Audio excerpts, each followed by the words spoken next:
La ministre, la parole est à monsieur Frédéric Zguinski pour le groupe démocrate. Madame la présidente, mesdames et messieurs les ministres, mes chers collègues, ma question s'adresse à madame Olivia Grégoire, ministre chargée des PME, du commerce, de l'artisanat et du tourisme. Madame la ministre, les formalités administratives sont des contraintes nécessaires, mais qui pèsent sur l'activité de nos TPE et PME. Pour faciliter la création et le développement d'entreprises, notre majorité a décidé en 2019, dans la loi Pacte, de rassembler les 7 réseaux épars de centres de formalité des entreprises en un seul guichet unique. Ce guichet unique doit permettre à toutes les entreprises, quelle que soit leur forme juridique et leur domaine d'activité, de déclarer en ligne toutes les formalités auprès des différents organismes, que ce soit les services fiscaux, sociaux ou encore l'INSEE. Création, modification, dépôt des comptes annuels ou cessation d'activité, tout doit se faire en ligne sur un même site. Cette dématérialisation, pilotée par l'INPI, est une bonne chose pour notre économie, alors que les records de création d'entreprises s'enchaînent. Toutefois, Madame la Ministre, tous les acteurs nous font part depuis des semaines de lourds dysfonctionnements. Page blanche, impossibilité d'utiliser certaines fonctionnalités et bugs paralysent la plateforme et contraignent de nombreuses PME, TPE et ETI à repousser leurs démarches, embolisant notre économie.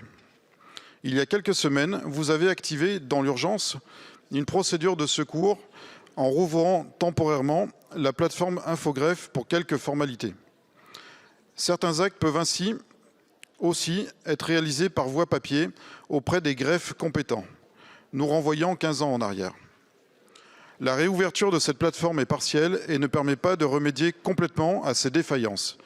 Quasiment 2 mois après l'ouverture du guichet unique, ces carences ininterrompues sont difficilement compréhensibles.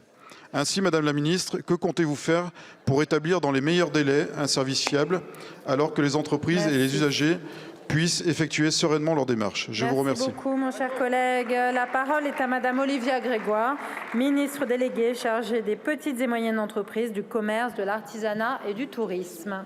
Et du guichet unique.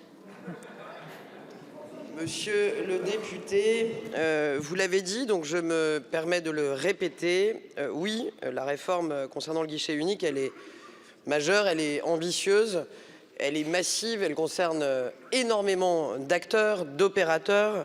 Elle fusionne pas moins de 6 centres de CFE, centres de formalité des entreprises. Elle passe de plus d'une 50aine de formulaires papier dont je ne doute pas que les entrepreneurs se rappellent avec émotion lorsqu'on crée son entreprise, à un seul formulaire en ligne. Et elle vise rien de moins que 100% de dématérialisation, là où aujourd'hui en matière de création et modification on est à peu près à 30%, donc la marche était haute. Et soyons clairs, à cette heure, mi-février quasiment, nous avons clairement encore du travail et la satisfaction des utilisateurs n'est pas au rendez-vous et a raison. Donc je ne vais pas vous faire de grands discours pour essayer de peindre une réalité qui n'est pas satisfaisante à date. Je vais vous dire surtout comment Bruno Le Maire et moi-même avons à cœur dans les semaines qui viennent de trouver des solutions pour que ça aille mieux et vite. D'abord, c'est dommage quand on fait preuve d'écoute d'entendre ça. D'abord, vous dire que quand même en matière de création, ça va plutôt bien. On est quasiment à 80% de ce que nous obtenions encore en 2022. En matière de création, on est à 133 000 créations qui ont été gérées et qui sont enregistrées. Plus de 80 000 d'entre elles sont très concrètement enregistrées, validées. Et on est sur un rythme de croisière qui est quasiment celui des années précédentes. On a encore beaucoup de travail sur les modifications et cessations d'activités. Et c'est pourquoi nous avons d'ailleurs donné la possibilité d'effectuer les formalités de modification et de cessation par voie papier, nous ramenant 15 ans en arrière pour reprendre vos mots, monsieur le député, mais pour que les entreprises puissent rapidement effectuer leurs démarches. D'ici la fin du mois et début mars, Bruno Le Maire et moi-même en avons pris l'engagement.